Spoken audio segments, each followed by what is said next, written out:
Tikka T1x in 22 LR right now on Firearms and Reloading.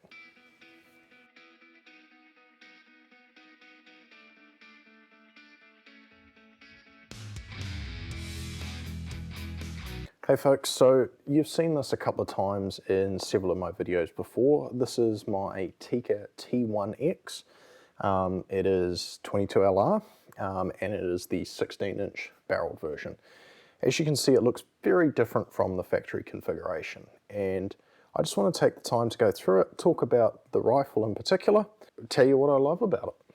Basically, there's pretty much nothing I don't like about it except one little aspect in terms of using this as a training rifle, but we'll get to that.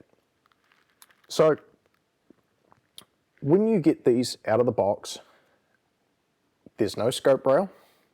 You have a standard rounded Tikka bolt knob, a plastic polymer bolt shroud, and you get one of their very famous T3X stocks with the interchangeable grip and the ability to add the beaver tail forend. What you don't get when you buy the rimfire version is a rubber recoil pad. You get a plastic, hard plastic, it's almost a space filler really. You can't even call it a recoil pad really. It has no texture on it. And I will tell you now, if you're shooting it with a jacket on, something like a slippery material, even cotton to a certain extent, it does tend to slide out of the pocket of your shoulder.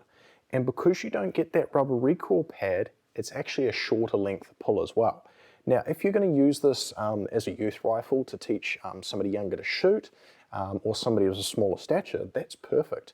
But I really wish they included the rubber recoil pad.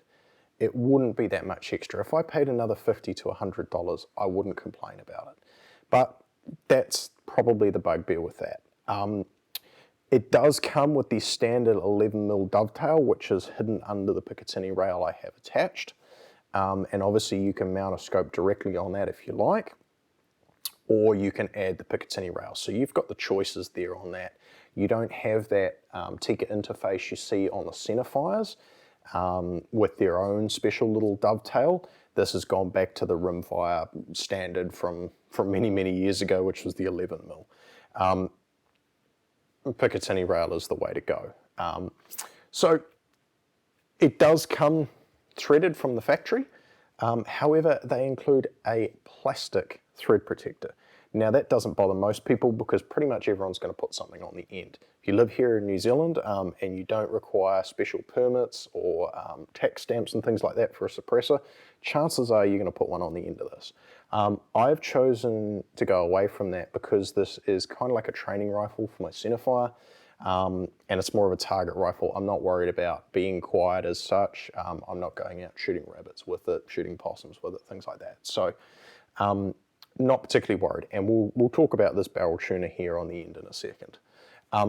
So you can get them in a 20-inch barrel as well, which sort of then closer resembles the full-size centerfire, and they call it a crossover profile on the barrel, so it's neither a light barrel nor a heavy barrel. It shoots phenomenally, as with all Tikkas. Their barrel process and the cold hammer forge process they do is just outstanding. I've never heard a Tikka that shoots bad. Chances are it's just dodgy ammo or the usual story, the nut behind the butt. Obviously, I talked about the standard bolt knob, so I have changed that out. Now, unlike the centerfire Tikka, it's not a spring-loaded dovetail system. There is actually a bolt that runs through this adapter and then the piece on the end. So this is from Tikka Performance Center. I think they were called Mountain Tactical at one point. That's their adapter. And I have an Atlas Works knurled bolt handle which matches my centerfire rifles. So that's why I've gone in that direction. Now, I talked about one of the things I don't like about the Tikka. I kind of wish if you were going to set this up as a training rifle, you could have the full length of travel in the bolt.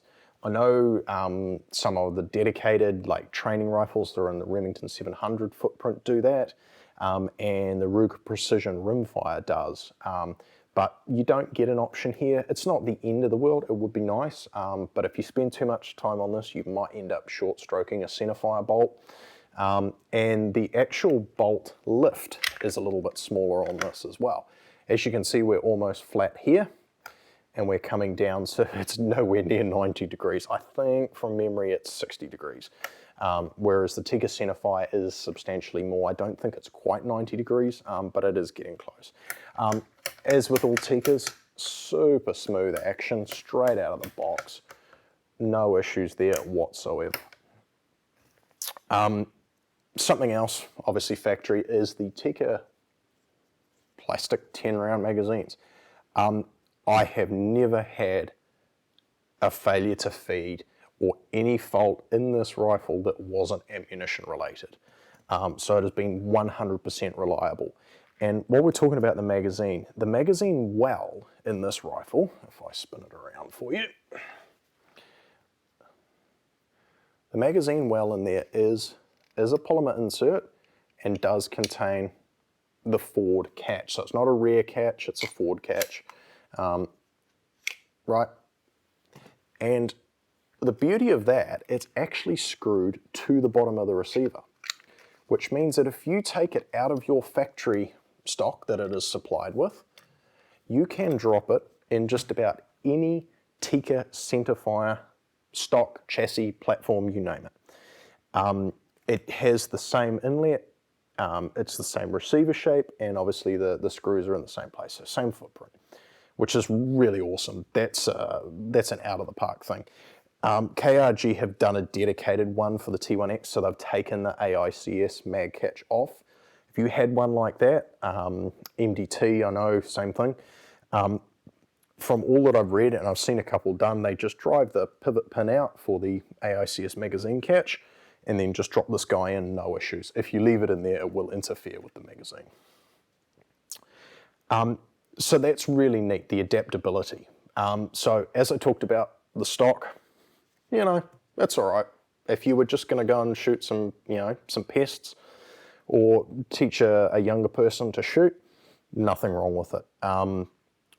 So I've gone with the KRG Bravo just for the ability to train on the same platform as I shoot in centerfire. That's the reason for the change, and I actually get a rubber recoil pad, I get an adjustable comb, and I get length of pull spaces, so I can set this up perfectly. The one other little thing I have done really to the factory side of things is the trigger return spring. So Yodave does them, and same with Tikka Performance Center or Mountain Tactical as they used to be called.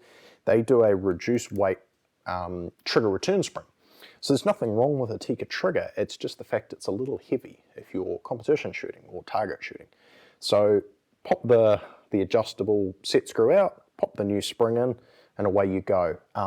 You can't dial it quite as low on the rimfire as you can on the centerfire.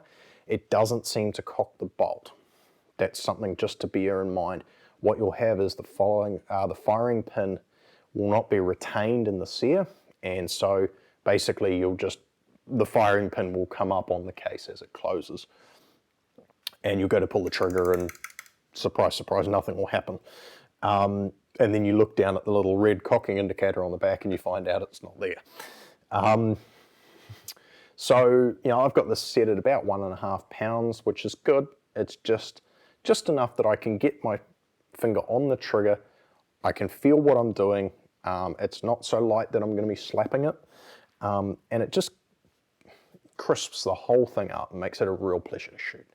From there, I chucked an MDT 20 MOA rail on, and I had this scope lying around. This is a Bushnell Engage. This is the 3 to 12 version with exposed locking turrets. It's really nice when you go from 50 to 100 or beyond. You can just crank the turrets, which is really nice. Level, of course, a must when you start getting out to distance. So let's talk about how come a barrel tuner ended up on here. So let me just move this back so you can actually see what I'm talking about. So this is my own design. It is very much in the testing phase. I've been very happy with what it's done so far. I started off by shooting all the different, match grade ammos, if you like, and I ended up settling on CCI standard, which some of you are going to laugh, but it just seems to shoot really well. And it shot really nice groups. Then I got a little bit OCD and I started weighing and sorting by rim thickness. And if you go back quite a few videos ago, I have a video on how to measure rim thickness with the Hornady tool. Started doing that, groups got smaller again. And me being a perfectionist, or some would call it OCD, I decided to go one step further and see if I could tune the groups down. Now, there was nothing wrong with them. They were still sub-MOA groups. Even without sorting the ammunition. You get one flyer, as you do with a lot of rimfire ammunition, hence the sorting to solve out those flyers. And I've managed to bring this down so at 50 meters, not yards, meters, it pretty much cuts one ragged hole, which I am absolutely over the moon about. I love that.